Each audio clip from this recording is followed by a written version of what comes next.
prier le Père pour qu'il fasse un choix des apôtres. C'est toute une nuit. C'est toute une nuit, mon cher. Nous avons des chrétiens aujourd'hui, nous prenons 4 minutes de prière, 4 heures pour insulter le pasteur.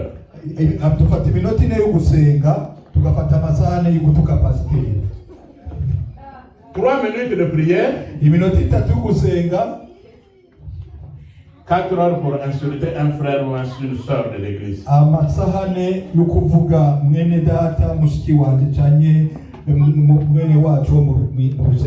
C'est là, même dans une église, avant de faire un choix, il faut d'abord bien prier le Seigneur, car le choix de Dieu n'est pas le choix des hommes. No mwitorero imbere y'uguhitamwo utegerezwa kubanza gusenga bikwiye kuko amahitamo y'Imana cyo kimwe n'amahitamo y'umwana w'umuntu. Pourtant Jésus-Christ est Dieu. Ariko kandi Yesu ni Imana. Il avait passé toute la nuit en train de prier. Mugabo yamaze ijoro ryose asenga. La prière a diminué chez les chrétiens aujourd'hui. Ugusenga kwaragabanutse mu bakristo buno munsi. On prie parce que on a faim. Seigneur, donne-moi à manger, ou tu as trouvé à manger, merci pour la nourriture. Et puis, il dort. Seigneur, bénis mon sommeil. Il met la Bible à côté de la tête pour que la Bible le protège. Uno munsi dusenga iyo dukeneye icyo turya mwami umije mfungura twaba twabironse tugashima Imana urakoze mwami hagera kuryama mwami umitiro ryiza tukaja dutora Bibiliya tugasigara kuri goreye mwiraza kuturinda. Mais nous sommes des chrétiens. Le chrétien, c'est celui qui suit Jésus-Christ de Nazareth. Si Jésus-Christ pouvait prier toute la nuit, combien de temps prends-tu pour la prière? Je n'ai pas envie de propulser les autres religions, mais allez dans les autres coins, vous allez voir comment ils lisent leurs livres là. Ils peuvent prendre même 2 heures ou 3 heures de lecture. C'est un problème difficile pour les chrétiens aujourd'hui. Siniko ndababwira ngo muje mu yandi matorero mu yandi masengero ariko mugende muri yandi masengero atari ya Kristo umwanya bafata bariko barasenga ibitabo byabo bafise bamara amasabira 3 bariko barasoma. Il a choisi maintenant les 12. Araheza ahitamwo ba 12 apôtres parmi les disciples. Mu bigishwa biwe. Yesu ashimwe. Amen. Jésus-Christ n'avait pas choisi les chrétiens. Yesu ni yahisemwo abakristo. Mais il avait choisi les disciples. Yahisemwo intumwa. Le disciple, abigishwa plutôt, c'est celui qui suit la discipline du maître. Abigishwa ni babandi batozwa indero y'umwigisha. Yesu ashimwe. Amen. Quand vous allez à la maison, vous allez lire dans Matthieu chapitre 28 verset 19. Muri mwaja muhira muze gusoma muri Matayo igice ca 28 umurongo wa 19. La Bible dit que Jésus-Christ les envoyait, il dit allez dans le monde, faites-les toutes les nations, mes disciples. Il n'a pas dit faites-les toutes les nations, mes chrétiens.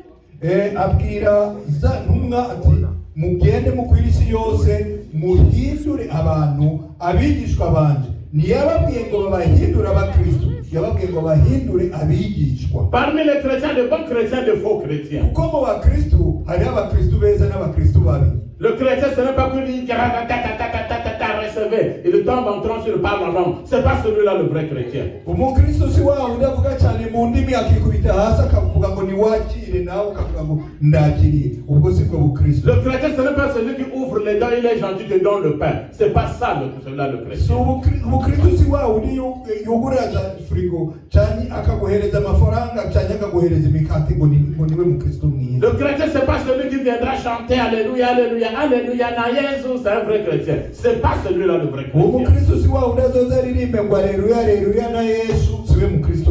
Mais le vrai chrétien, c'est celui qui est né de nouveau. Alléluia. Vous ne voulez pas être né de nouveau? Je répète que le vrai chrétien, c'est celui qui est né de nouveau. Soyez né de nouveau. Au nom de Jésus.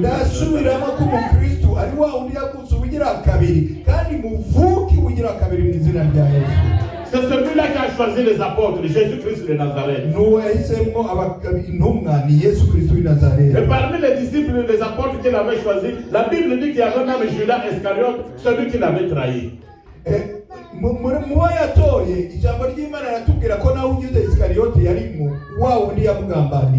Qui avait choisi Judas Iscariote? Répondez-moi, qui l'avait choisi? Qui avait choisi Judas Iscariote? Jésus. Jésus ne savait pas qu'il était voleur. Jésus est Dieu, non? Il ne savait pas que Jésus-Christ, Judas devait le trahir. Mais quand Dieu choisit, la Bible dit qu'il devint, donc il était devenu maintenant celui qui avait trahi. Quand il avait choisi Judas Iscariote, il était bien. Yuda yahindutse uwagambaniye Kristo akimutora ntiyari umugambanyi.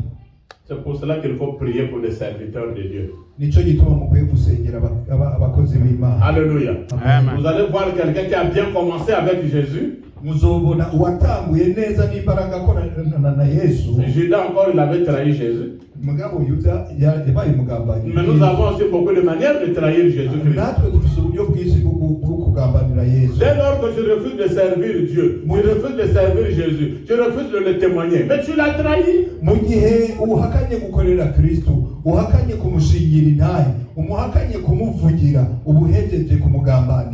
Si tu es réellement le choix de Jésus-Christ. Ce soir, après avoir écouté cette parole, je voudrais qu'il y ait une détermination dans ton cœur. Que tu ne sois pas une personne qu'on doit pousser, mais que tu fasses l'œuvre de Dieu de toi-même avec un bon cœur. Nous voyons en Afrique, ou dans les pays de dictature, le peuple va faire un choix.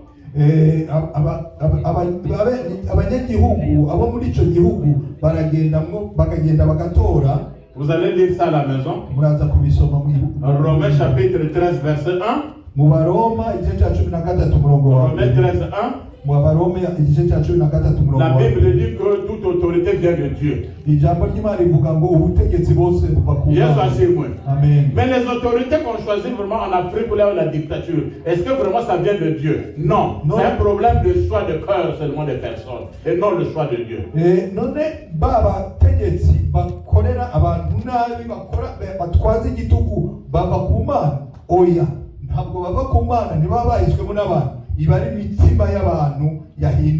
Surtout en Afrique, la démocratie devient synonyme de la démographie. Donc on ne choisit plus quelqu'un parce qu'il a un bon projet de société, mais parce qu'il a l'apparence, c'est-à-dire que l'appartenance ethnique, nous sommes de même ethnie, nous sommes du même coin, on vient du même coin et puis on le vote, même s'il a un mauvais projet. Abantu ntibatora umuntu kubera yuko yazanye ibyibiro byiza cyane babona azokora ibikorwa byiza, bamuraba mu maso cyane bakumva ubwoko avamwo n'uw'iwabo bagaheza bakamutora ari benshi.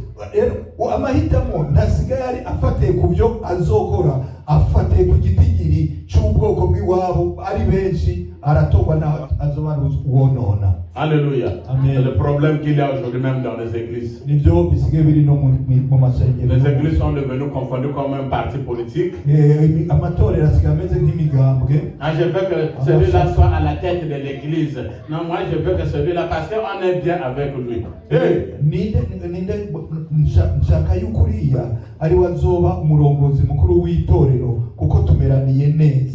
Ça doit être un choix de Dieu et non un choix des hommes.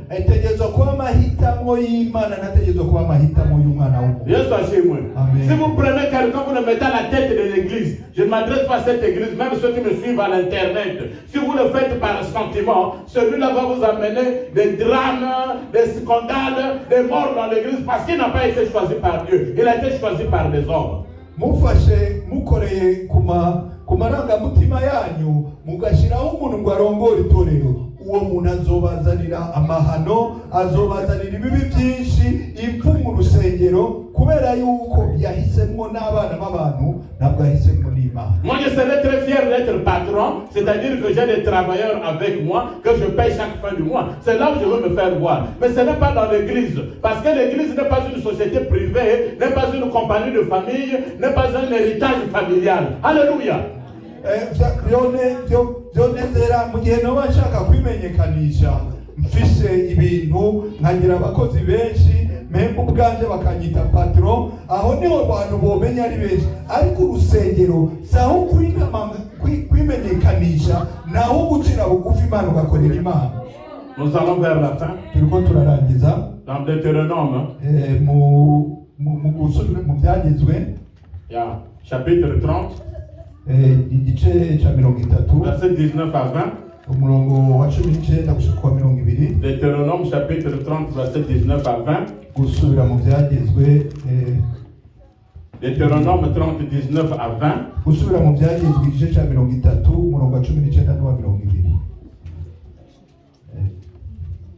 Dusome mu izina rya Yesu. Amen.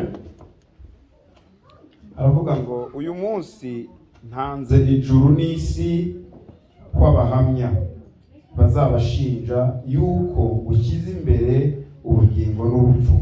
Je prends à témoin le ciel et la terre.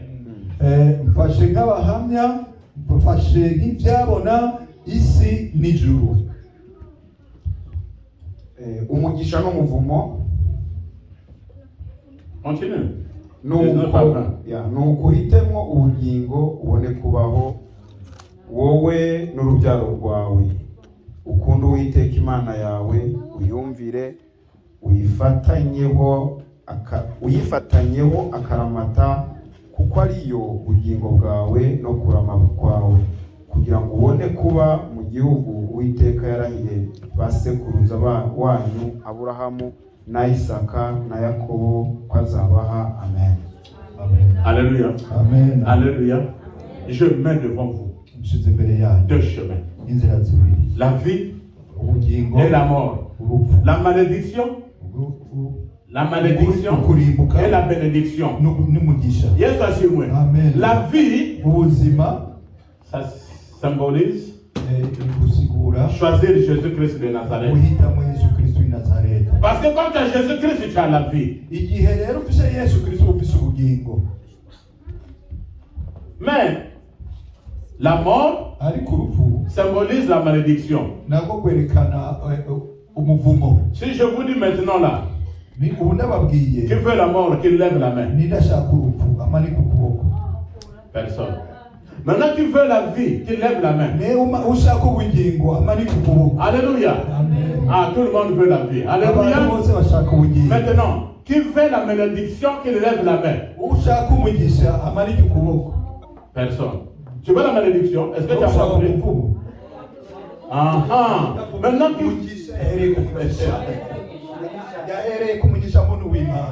maintenant tu fais la bénédiction. Alléluia. Amen. Yes, moi. Dans Jean chapitre 14 verset 6, la Bible dit,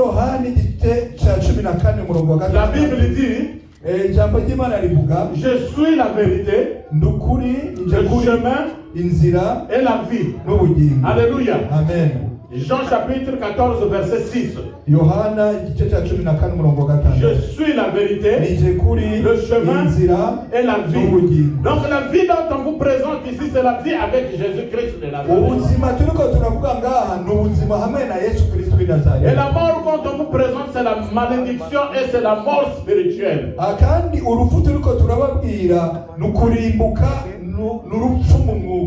J'aime Dieu. J'aime aussi Dieu. Parce qu'il dit choisis la vie. C'est Moïse qui écrit ça vers la fin de sa vie sur la terre. Choisis la vie. Est-ce que vous n'allez plus mourir? On va mourir. Mais quand tu as la vie éternelle et nous allons croiser Jésus-Christ dans le ciel. Et il dit que si tu choisis la vie, tu dois vivre toi et ta famille de génération en génération. Auquel grâce. Arongera ko kandi yuko niwahitamo ubugingo ugahitamo ubuzima ni kuri wewe n'urubyaro kwawe rwose imyaka n'imyaka mbese ubuntu butangaje. Mais le verset 20, ariko umurongo wa 20, quand tu as choisi la vie, iyo wahisemwo ubugingo, il y a une condition. Hariho icusabwa kimwe. C'est pour aimer Dieu. Qui aime Dieu qui lève la main là où? Qui aime Dieu qui lève la main là où? Qui aime Dieu qui lève la main là où? Même dans le texte qu'on a lu avant, Dieu a dit à Jacob que Jacob, mon serviteur, que j'ai aimé. Sois aimé par Dieu et non par les hommes. Mu gisoma twasomye ijambo ryatubwiye ngo Yakobo nakunze kundwa n'Imana gusumba kukundwa n'abantu. Je n'ai pas besoin que les gens puissent m'aimer. Sikeneye yuko abantu bankunda. Alléluia. Amen. Haïssez-moi vous tous, je m'en fous. Ni munyanke ariko ntaco bimbwiye. Mais je suis fier de moi parce que le roi m'aime. Alléluia. Amen. Oh, ton père et ta mère peuvent t'abandonner, mais Jésus-Christ va te recueillir. Si nous pouvons vivre, nous vivons pour que nous puissions aimer Dieu. Le verset 20 nous dit aimer Dieu. Il y a des gens qui aiment plus sa femme ou son mari plus que Dieu. Il a dit encore obéissez à sa voix. Alléluia. Il y a des gens quand ils entendent le mari arrive, le mari arrive, la voix du mari, tu commences à trembler.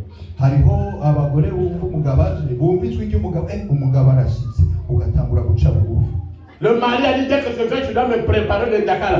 Oui chérie, tu as obéi à la voix du mari. Pourquoi tu ne peux pas obéir à la voix de Dieu?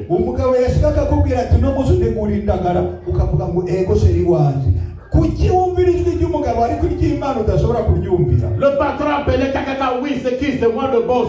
Tu viens au boulot. J'ai entendu la voix du patron. Je dois partir. On tremble parce que c'est le patron qui t'envoie. Maintenant Dieu, il dit écoutez, obéissez à la voix de Dieu.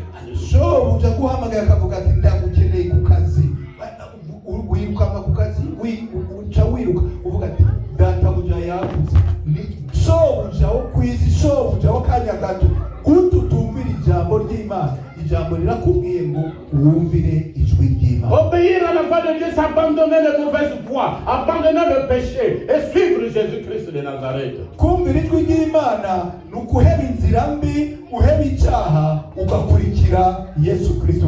Jésus-Christ a dit que je suis saint, celui qui doit me suivre doit marcher aussi dans la sanctification. Dans la sanctification, pas dans le péché.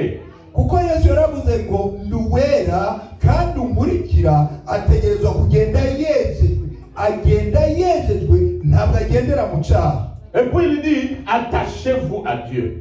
Kandi arakubwira ngo umate ku Mana. Yesu ashimwe. Amen. Ma sœur Asta, lève-toi un peu. Mushiki wanje Asta haguruka. La Bible dit l'homme quittera son père et sa mère et s'attachera à sa femme. Est-ce qu'on va acclamer le Seigneur?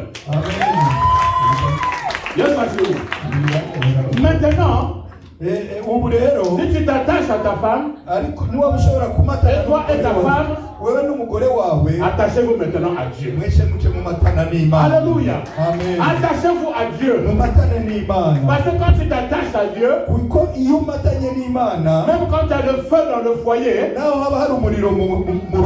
tu vas faire recours. Seigneur, chez moi ça brûle dans ma maison. Dieu va dire, ok, comme tu t'es attaché à moi, je viens régler ton problème. Iwanje munzu muri uri kuraka Imana nechivuga ati ko wamaze kuri jewe nanjye ngira manuke nze kubuzi. Et la dernière phrase nous dit ijambo rya Imana ritubwira ngo iki pour que tu puisses vivre une prolongation, la vie de la prolongation. Kugira ngo ubeho imisi y'inyongera. Vous connaissez la prolongation? Ceux qui suivent le match, Papa John accepte déjà, oui. C'est-à-dire que si vous suivez le football, le match est fini. Mais on vous donne encore un bonus, la prolongation. John, iyo nyongera kubera kuraba umupira yabyumvise nikoga umupira iyo wakinwe ugahera bakarangiza banganyije hari uyundi bongera ko iminota y'inyongera yo hejuru. Moi je devais mourir en 2014.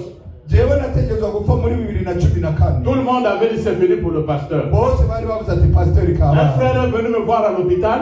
Mwene data araza kundaba ku bitaro. Il a eu pitié de moi. Ndamutera agahinda. Et quand il sort de l'hôpital, Asohotse mu bitaro. il appelle les gens. Maman, oui, c'est le est mort. Hamagara abantu ati mama we ujya we yapfuye. 2014. 2014. 2022. Ubu turi muri Combien des années sont passées?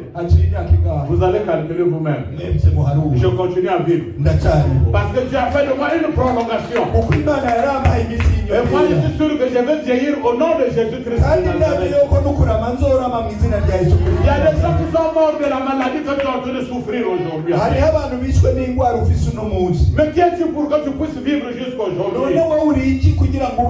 Parce que tu es en train de vivre une vie de prolongation.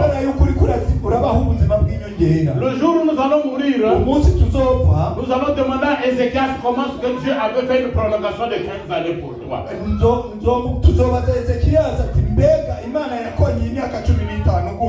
Mais si Dieu t'a laissé encore en vie, parce qu'il avait vu que ce qu'il a commencé avec toi, tu n'as pas fini. Parce que tu as une mission spéciale. Servez Dieu, choisissez Imana. Alléluia.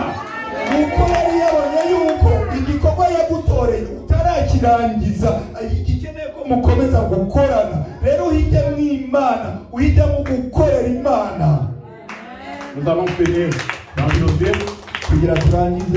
que notre soeur Chantal a lu. Josué, chapitre 15, chapitre 24, que notre soeur Chantal avait lu. Maintenant, verset 15 à 16. Josué leur dit, choisissez le Dieu que vous voulez. Soit vous servez le Dieu de vos pères, soit vous choisissez le Dieu que vous êtes venu trouver ici, des Amoréens. Mais moi et ma maison, si là où tu es, moi et ma maison, moi et ma maison, nous servirons Imana, nous servirons l'Éternel. Alléluia. Le verset 16, la Bible dit, tout le peuple dit, loin de nous d'abandonner le Seigneur. Nous allons suivre, continuer à suivre les